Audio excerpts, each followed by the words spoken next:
एक कुम्हार की कथा। पंचतंत्र की कहानी। कई सालों पहले की बात है।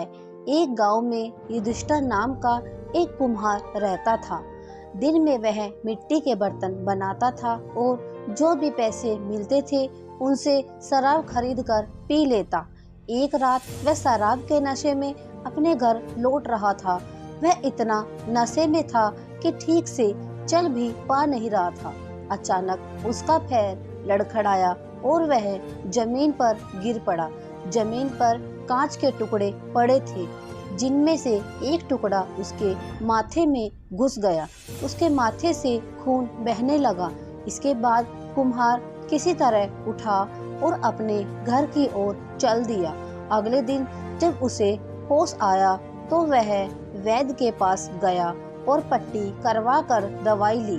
वैद्य ने कहा, घाव गहरा होने के कारण इसे भरने में समय लगेगा।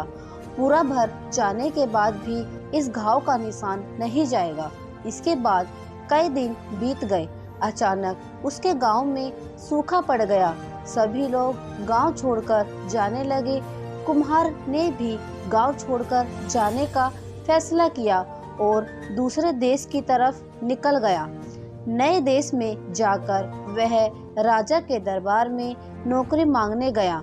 वहां राजा ने उसके माथे पर चोट का निशान देखा और सोचा, यह कोई पराक्रमी योद्धा है और दुश्मन से लड़ते समय इसके माथे पर चोट लगी होगी।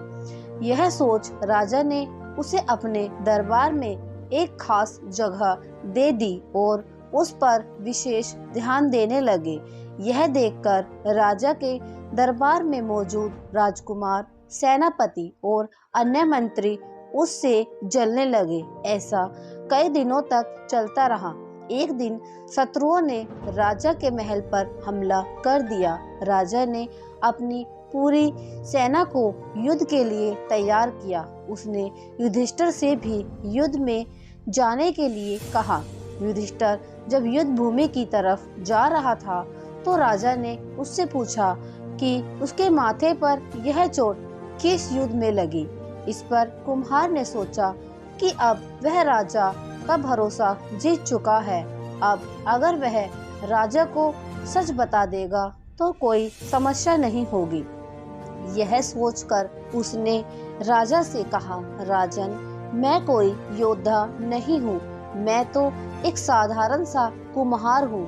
यह चोट मुझे किसी युद्ध में नहीं बल्कि शराब पीकर गिरने के कारण लगी थी। कुम्हार की यह बात सुनकर राजा को गुस्सा आया।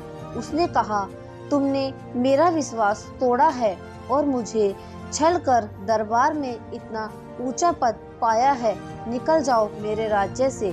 कुम्हार ने राजा से सभी मिन्नतें की। उसने कहा कि अगर उसे मौका मिले तो वह युद्ध में राजा के लिए प्राण भी दे सकता है। राजा ने कहा, तुम चाहे जितना भी वीर और पराक्रमी हो, लेकिन तुम सूरवीरों के कुल से नहीं हो। तुम्हारी हालत शेरों के बीच रहने वाले उस गीदड़ की तरह है जो हाथी से लड़ने की जगह उससे दूर भागने की बात करता है। मैं तुम्हें जाने दे रहा हूँ, लेकिन अगर राजकुमारों को तुम्हारा पता चल गया तो वो तुम्हें मार डालेंगे। इसलिए कहता हूँ कि अपनी जान बचाओ और भाग जाओ। कुम्हार ने राजा की बात मानी और तुरंत उस राज्य को छोड़कर चला गया। कहानी से सीख। इस कहानी से यह सीख मिलती है कि इंसान की असलियत ज्यादा दिनों तक छिप नहीं सकती। एक न एक दिन राज खुल ही जाता है। तो दोस्तों, यह कहानी आपको कैसी लगी कमेंट में ज़रूर बताइए। वीडियो को लाइक करें, शेयर करें और हमारे चैनल को सब्सक्राइब करें। Thank you.